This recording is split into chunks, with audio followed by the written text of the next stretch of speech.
Hello everyone, welcome to new blog. তোমরা সবাই কেমন আছো? আশা করি সবাই ভালো আছে। আমি অনেক ভালো আছি। চলে এসলাম নতুন একটা ব্লগ নিয়ে।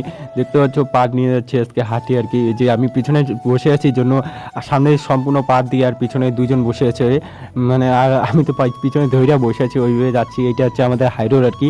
এখানে একটা হাট বসে, করকরিয়া হাট আর কি। ওইখানে পাট নিয়ে যাচ্ছি। পাটের দাম নাই, মানে কি আর অবস্থা বলবো, এতগুলো পাট নিয়ে যাচ্ছে। এখানে 10 মনের মতো পাট নিয়ে যাচ্ছি টোটোতে।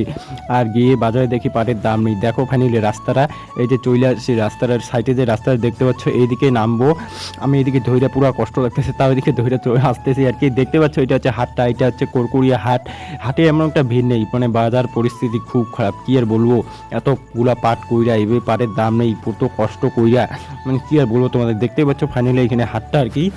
এটা হচ্ছে আমাদের করকুই হাট। তোমরা যদি কেউ পাট বিক্রি করতে চাও অবশ্যই এখানে করতে পারো, কিন্তু পাটের দামই নেই আর কি। কী আর বলবো তোমাদের, ওইখানে কাটা হচ্ছে পাটের, আর আমরা এখানে দাম দর করছি পাইকারের সাথে আর কি পাটগুলো। ফাইনালি এই পাটগুলো দিয়ে দিলাম 2000 টাকা করে, পাটগুলো দিয়ে দিলাম। দাম নেই আর কি করবো। তো এই ব্লগটা এটুকুই। কীরকম লাগলো ব্লগটা? ভালো লাগলে অবশ্যই লাইক কমেন্ট শেয়ার করে দিও। আর আমি অনেকদিন পর ব্লগ দিচ্ছি, কারণ শরীরটা অনেক অসুস্থ ছিল, তাই একটু কাজের মধ্যে ব্যস্ত ছিলাম, তার জন্য অনেকদিন পর ব্লগ দিচ্ছি আর কি। অবশ্যই একটু লাইক কমেন্ট শেয়ার করে দিও। চলো টাটা, একটা ব্লগ।